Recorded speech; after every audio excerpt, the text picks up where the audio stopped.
سربراہ شاہ کریمہ دستگیرہ اشرفا۔ آقا فرماتے ہیں کہ نوح کی قوم پر جب عذاب آیا اس وقت اللہ کے عذاب سے اگر کوئی بچ سکتا تھا تو 6 مہینے کا دودھ پیتا بچہ بچ سکتا تھا، لیکن اللہ نے اس کو بھی بچنے نہیں دیا۔ ایک ماں ایک بچے کو دودھ پلا رہی تھی، وہ ماں جناب نوح کی باغی تھی۔ جب اس کو پتا چلا کہ اللہ کا عذاب آیا ہے تو وہ اپنے بچے کو سینے سے لگا کے پہاڑ کی طرف دوڑی۔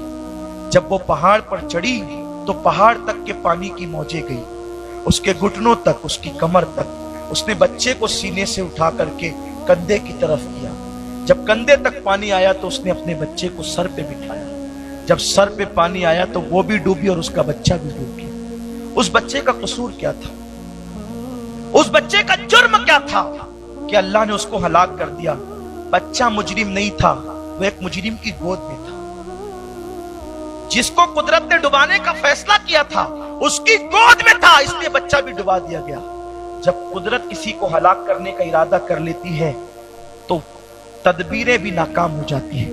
اللہ کی تقدیر کے سامنے ساری تدبیریں ناکام ہو جاتی ہیں۔ اپنے آپ کو دھوکے میں رکھنے والوں، تمہیں پتا ہے جب قوم نوح پر عذاب کا اعلان کیا حضرت نوح نے کہ طوفان آئے گا، سب ہلاک ہوں گے سوائے ایمان والوں کے، چند نوجوان اپنے آپ کو دیر ہوشیار سمجھتے ہوئے انہوں نے نوح علیہ السلام کو منہ چڑھا کر کے کہا کہ ہم تو اتنی دور جائیں گے کہ آپ کے اللہ کا عذاب وہاں تک نہیں آئے گا۔ اور پھر وہ لوگ نکلنے کے بعد دور دور دور اتنا دور چلے گئے کہ وہ ایک محفوظ غار میں چلے گئے۔ اللہ نے ان پر پیشاب مسلط کر دیا، وہ پیشاب کرنے کے لیے کھڑے ہو گئے۔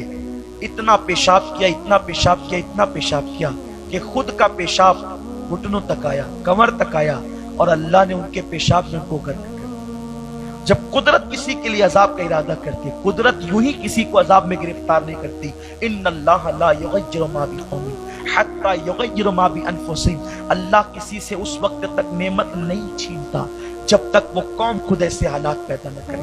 آج دولت ہے، دولت کی بنیاد پر میلاد النبی کو لوگ شرک کہتے ہیں، بدعت کہتے ہیں، لیکن 31 نائٹ کے خلاف کوئی زبان نہیں کھولتا۔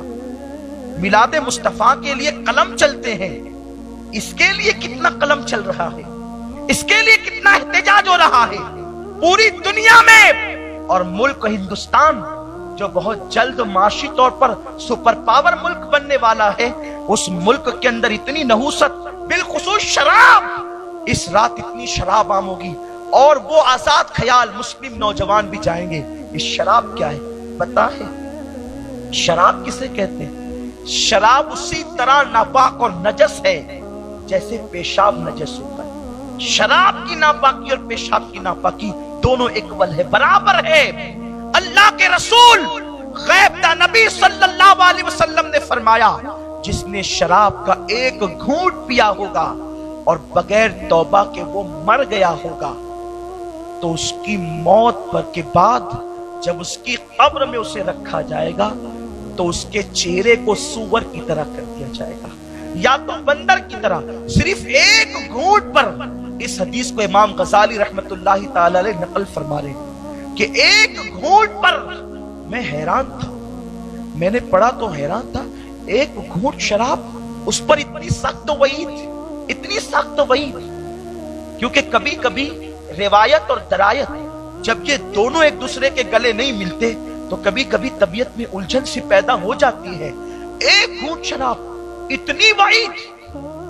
جب لوگوں سے پتا چلا تو معلوم ہوا کہ کوئی بھی بندہ اچانک شرابی نہیں بنتا کہ ایک دن میں وہ 2-4 بوتلیں پی لے اور شرابی بن جائے، کبھی ایسا نہیں ہوتا۔ اگر غیر شرابی 1-2 بوتل ایک ساتھ پی جائے یا تو وہ مر جائے گا یا تو مرنے کے قریب ہو جائے گا۔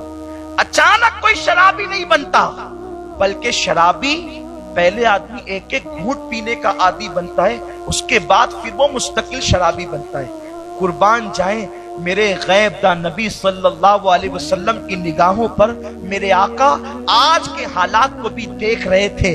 اللہ کے حبیب صلی اللہ علیہ وسلم لوگوں کی نفسیات کو جانتے تھے، اسی لیے میرے آقا نے ایک گھونٹ شراب کی مذمت بیان فرمائی۔ اللہ کے رسول صلی اللہ علیہ وسلم فرماتے ہیں اگر کوئی بندہ شراب کا ایک گھونٹ پیے اور توبہ کرنے سے پہلے مر جائے، یاد رکھیں اگر آپ یہ سوچتے ہیں ہمیں موقع ملے گا توبہ کر لیں گے، ہر انسان کو توبہ کا موقع نہیں ملتا۔ اگر گناہ کرتے کرتے موت آ گئی تو کیا کرو گے؟ آقا کریم غیب دا نبی فرماتے ہیں کسی نے ایک گھونٹ شراب کا پیا، مرنے کے بعد اس کی قبر میں اس کا چہرہ یا تو سور کی طرح ہوگا یا تو بندر کی طرح ہوگا، اور جب وہ کل قیامت کے دن اٹھے گا تو اس کو اتنی پیاس مسلط کی جائے گی کہ اس کی زبان پیاس کی شدت کی وجہ سے اس کے سینے پہ لٹک رہی ہوگی، وہ پانی پانی چلائے گا، وہ پیاس پیاس چلائے گا۔ اس وقت اس کا حال یہ ہوگا کہ اس کو جہنمیوں کا کھولتا ہوا پیپ، جہنمی بچھوؤں کا زہر، اور جو زانی جہنم میں ڈالے جائیں گے ان کی شرمگاہ سے نکلی ہوئی رطوبت، یہ تین چیزیں اسے پینے کے لیے دی جائے گی۔ جب اس کی بدبو سے اس کا سر پھٹے گا اور اس کی گرمی سے اس کا گوشت جھڑ جھڑ کے گرے گا، وہ عرض کرے گا کہ یہ کیا ہو رہا ہے میرے ساتھ؟ فرشتے کہیں گے کیا تو نے دنیا میں ایک گھونٹ شراب کا نہیں پیا تھا؟ ایک گھونٹ شراب کا یہ حال ہے۔ لوگ آج کی رات پانی کی طرح شراب پیئیں گے۔ اگر کوئی مسلمان اس طرف گیا تو اللہ میرے اس مسلمان بھائی کی